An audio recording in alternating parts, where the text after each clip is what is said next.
दोस्तों, जय Hind. Defence news के इस प्लेटफॉर्म पर आपको सुबेदार तोमर स्वागत करता है। दोस्तों, मैंने जैसा कि आपको पहले भी बताया है कि मेरे यूट्यूब पर मेरे ब्लॉग में आपको बेसलेस कोई भी आइटम नहीं आपको दिखाया जाएगा, ना आपको बताया जाएगा। फैक्ट होंगे, डेटा होंगे और बेसफुल बात होगी। किसी भी चीज़ का आपको मिस इन्फॉर्मेशन नहीं दिया जाएगा। इसका मैं साथ में ये भी मैंने प्रण किया हुआ है कि जो भी यूट्यूबर आपको, हमारे पूर्व सैनिकों को आए दिन डेली दिन में 4 बार मिस गाइड करने वाले, मिस इन्फॉर्मेशन से भरे हुए भी लोग बनाते हैं और आपको बरगलाते रहते हैं और बिना मतलब मेरी समझ में नहीं आता कि उनका क्या लक्ष्य रहता है। I don't know their aim. तो दोस्तों, आपको पता है कि आपको आजकल यूट्यूब जैसे सशक्त सोशल मीडिया पर आपको कई अधकचरी नॉलेज रखने वाले टोटल, जिन्होंने कभी कोई किसी भी तरह का रूल्स रेगुलेशन या कोई भी चीज़ का ज्ञान हासिल नहीं किया है, ना पढ़ा है, ना उनके पास स्टडी है, वो डेली आपको ज्ञान परोस रहे हैं। और हमारे पूर्व सैनिक जो ज़्यादातर बेचारे सेमी लिटरेट हैं, फैमिली पेंशनर हैं, जो बेचारी ज़्यादातर हमारे रूरल एरिया में बसती हैं, उनको तो बेचारियों को कुछ भी नहीं मालूम। जो किसी ने बता दिया, किसी यूट्यूबर ने उनको बहका दिया, वो उसी की बात मान जाती है। तो my aim is to only educate you about their wrong doings. तो दोस्तों, अब मैं आपको बताता हूं। एक मद्रासी है जिसका नाम शायद सामर डोसा रंगन है, और वो कभी कभी जंतर मंतर पे भी आता है और अपने यूट्यूब में, जो कि दूसरे किसी यूट्यूबर के नाम यूट्यूब में अपना वो रोटी सेकता रहता है, वो वहाँ वो यूट्यूब डालता है। क्यों? उसको पता है कि उसके यूट्यूब तो उसके हिसाब से अलावा कोई देखेगा नहीं। तो उसका काम क्या है? वो शहीदों के, हमारे वर्ल्ड वार 1 जो कि 1919 में हुआ था, उसमें हमारे ब्रिटिश आर्मी में इंडियन आर्मी के सोल्जर थे, इंडियन सोल्जर थे। वो वर्ल्ड वार 1 में जो मारे गए थे, उन सैनिकों के, उन शहीदों के ग्रांड सन्स या उनके डॉटर्स, जो नाती नहीं, नाती के नाती भी हो, एक आध किसी के बच्चे होंगे, उनको कहता है कि मैं आपको पेंशन दिलाऊंगा और लाइफ टाइम एरियर दिलाऊंगा और ना जाने क्या क्या दिलाऊंगा। तो देखिए इनकी मक्कारी। एक दूसरा है जिसका नाम शायद उसके माँ बाप ने उसका बीजारोपण करते समय जय हिंद करते करते उसका बीजारोपण किया गया था। वो भी अपने यूट्यूब द्वारा, उसको किसी भी तरह की नॉलेज नहीं है। He was totally untouched during his entire service with other works, not official work.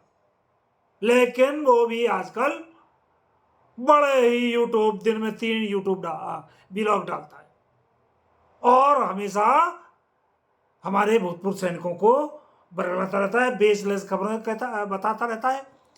कभी कहता है 18 महीने का एरियर, जो कि कोविड के समय गवर्नमेंट ऑफ इंडिया ने विदहेल्ड किया हुआ है, और उसके ऊपर परमानेंट गवर्नमेंट ने क्लैरिफिकेशन दे रखा है कि it will never be released, इसको कभी भी रिलीज नहीं किया जाएगा। बट ऐसे लोग बार बार उसी बात को अगेन एंड अगेन अपने व्लॉग्स द्वारा कि अब हम 18 महीने का एरियर गवर्नमेंट देने जा रही है। कई कहते हैं कि भूतपूर्व पेंशन भोगी संघ, उसने एक चिट्ठी लिखी है भारत सरकार को कि 8वां पे कमीशन जल्दी लागू करो। मतलब टोटल ऊट पटांग, बेसलेस, विदाउट एनी फैक्ट। मेरे को अब मैं क्या कहूं कि ऐसे ऐसे लोग हमारे भूतपूर्व सैनिकों को मिसगाइड कर रहे हैं। एक तीसरा है जो कि एक नकली कैप्टन है, he is only a honorary captain, but अपने आप को कैप्टन बोलता है, और उसका नाम शायद लोक सेवा केंद्र को विज्ञापित करने के लिए ही उसके माँ बाप ने उसका नाम रखा हुआ है। उसके नाम में ये लोक सेवा केंद्र पूरा है, और आपको मैंने पहले बता दिया ही इज ए नकली कैप्टन। वो भी तरह तरह के बेसलेस और अपने कोट टाई पैंट में आ जाता है और पूर्व सैनिकों को अपना ज्ञान परोसता है। उसने भी पूर्व सैनिकों का जितना ब्रेन वॉश किया है, तो आप देखिए। और एक चौथा जिसका नाम शायद आरक्षित खन्ना है, और वो सिविलियन है, पंजाब हरियाणा कहीं किसी हिमाचल के एरिया का है, और I think he is a serving employ in the state government. और वो भी अपना यूट्यूब द्वारा है ना बार बार भूतपूर्व सैनिकों को, उसने सेना में एक दिन का उसका एक्सपीरियंस नहीं है कि what is army, what is the culture of army, how it functions, how what is the conditions of our army service और डिफेंस सर्विसेज। वो भी पूरा हमारे सैनिकों को ज्ञान परोसता है। वो तो कहता है कि अब मैं सारे पीपीओ उसने इकट्ठे कर लिए हमारे बेचारे सीधे साधे सैनिकों के, और उन पीपीओ को लाकर यूट्यूब पर कॉलम वाइज वो ज्ञान परोसता है कि ये आपका इतना एएफपीपी फंड है, इतना इसका डीए है, इतना इसका कम्यूटेशन है, इतना इसका डेट ऑफ बर्थ है। सी द अब मैं क्या इनका क्या नाम, मेरे को तो नाम भी मेरे को नाम नहीं सही नहीं, आई थिंक सॉरी, मैं उसका सही प्रॉपर उसको क्या कहना चाहिए वो नहीं आ रहा। ये लोग भूतपूर्व सैनिकों को 3 साल से 4 साल से ये कमाल कर रहे हैं। और दोस्तों अब कई तो हरामखोर हमारे यूट्यूबर्स, उन्होंने तो OROP 3 की, जो कि 1 जुलाई 2024 से इफेक्टिव होगा, और उसमें 30 जून 2023 तक के लोग, हाँ 30 जून 2023 तक 30 जून 2024 तक के लोग उसमें एलिजिबल होंगे। उसमें कौन एलिजिबल होगा वो भी मैं बता दूं आपको। PMR गवर्नमेंट ने पहले ही OROP के लाभ के दायरे से आउट कर दिए हैं, उनको वंचित कर दिया है। दूसरा, जो है ना कुछ कई केसों में जिनको है ना उनको वो मिला हुआ है पनिशमेंट, उनको भी आउट कर दिया है। पीएमआर जो 30 जून 2014 तक रिटायर हुए हैं वो हमेशा ओआरओपी के लाभ उनको रहेंगे, ये एज पर गवर्नमेंट पॉलिसी। तो ऐसे यूट्यूबर उन्होंने तो ओआरओपी 3 की टेबल्स भी अपने ब्लॉग और यूट्यूब वीडियोस में बना के, जाने कहाँ से ये टेबल्स लाते हैं। I am very very in dilemma. मुझे ताज्जुब होता है कि यह सब देखकर मैं हैरान हो जाता हूँ, क्योंकि मैं एक कानून का विद्यार्थी हूँ और आर्मी में भी क्लरिकल लाइन में था। तो दोस्तों ये सारा देखकर मुझे मेरा कभी कभी पत्थर पे सिर मारने का दिल करता है। जिन्होंने कभी सेना में डेली ऑर्डर पार्ट 1 कभी नहीं पढ़ा, पार्ट 2 तो छोड़िए, इनको पार्ट 2 और पार्ट 1 का डिफरेंस मालूम नहीं है। वो लोग आजकल इस इतने सशक्त यूट्यूब के माध्यम को, इस सोशल मीडिया को का मिसयूज कर रहे हैं, और मिसयूज करके पता नहीं कौन सा ये एम हासिल करना चाहते हैं। ये थोड़ा सा कोई कुछ इनको बेनिफिट हो जाएगा भैया इनका व्यूज वगैरह से, पर इससे हमारे पूर्व सैनिकों में जो ये दुष्प्रचार कर रहे हैं, इसके दुष्परिणाम कितने होंगे। लोगों को जो सही बात कहना चाहते हैं, जो मेरे जैसे कुछ और भी 1-2 अच्छे यूट्यूबर हैं जो फैक्ट के साथ और प्रॉपर स्टडी के साथ यूट्यूब बनाते हैं, व्लॉग बनाते हैं। अब वो तो सभी पूर्व सैनिकों की नज़र में तो है ना, सभी एक लाइन में आ गए हैं, एरा गहरा Nathu Khaira, all are treated as same. क्योंकि हमारे पूर्व सैनिकों को बहुत टाइम लगेगा उनको ये डिसाइड करने में कि who are the real information giver और हु आर फेक, कौन नकली है और कौन असली। तो आपको दोस्तों ये सारी चीज़ें बताते हुए मैं एक और कहना चाहता हूँ, एक और मैं आपको बताऊं, जो कि कहता है हमेशा, ये आतंकवादी गेटअप में आता है, एक तो आतंकवादी गेटअप में रहता है,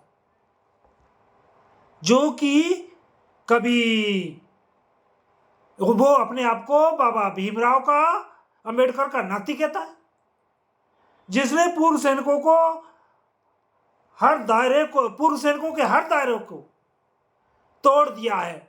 उसने कोई दायरा, किसी चीज की मर्यादा नहीं रखी है और हर दायरे को उसने तोड़ दिया है। पूर्व सैनिक संगठनों को का में जो फूट डाली है उसका वो अकेला जिम्मेदार है, और वो हमेशा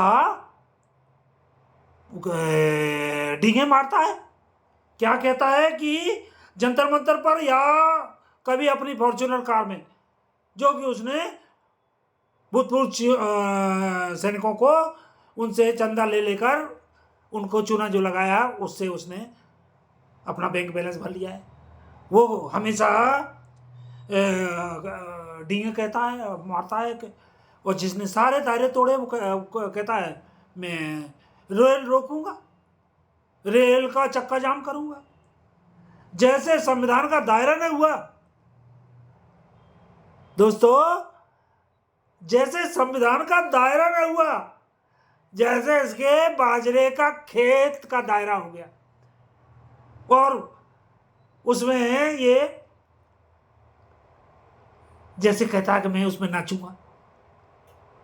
तो दोस्तों आपको मेरा काम है आपको each and everything with datas, with facts और उसके बारे में बताना। और जितने भी ये नकली आपको ज्ञान परोसते हैं उनकी असलियत को का कच्चा चिट्ठा खोलना, उनको नंगा करना।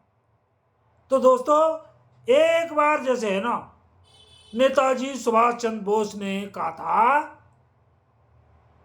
पूरे देश को आह्वान किया था कि तुम मुझे खून दो, मैं तुम्हें आजादी दूंगा।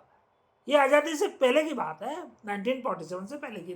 नेताजी सुभाष चंद्र बोस ने हमारे देश के लोगों को आह्वान किया था कि तुम मुझे खून दो, मैं तुम्हें आजादी दूंगा। और ये हरामखोर मक्कार हमारे यूट्यूबर्स पूर्व सैनिकों और सैनिक विधवाओं को बरगला कर कह रहे हैं, उनको बरगला कर क्या कह रहे हैं कि तुम मुझे 10% अपनी पेंशन दो और मैं तुम्हें एरियर पेंशन और LTA लाखों में दिलाऊंगा। है ना कितनी मजे की बात। दोस्तों, आपको मेरा, it is my fundamental duty to educate you, to tell you each and everything with the facts। आपको रास्ता बताऊंगा, बाकी आप की मर्जी है, आप क्या करना चाहते हैं, आप किसके साथ जाना चाहते हैं, आप किसको सपोर्ट करना चाहते हैं, दैट इज योर डिस्क्रिशन। तो दोस्तों, ये सुबेदार तोमर आपको सही बात बताएगा और जो लोग आपको भ्रमित करना चाहेंगे उनकी पोल भी खोलता रहेगा। तो आज का व्लॉग मैं यहीं दी एंड करना चाहूँगा। दोस्तों, आप जहाँ भी रहें स्वस्थ रहें, मस्त रहें, परिवार के साथ एंजॉय करें। तो दोस्तों, जय हिंद।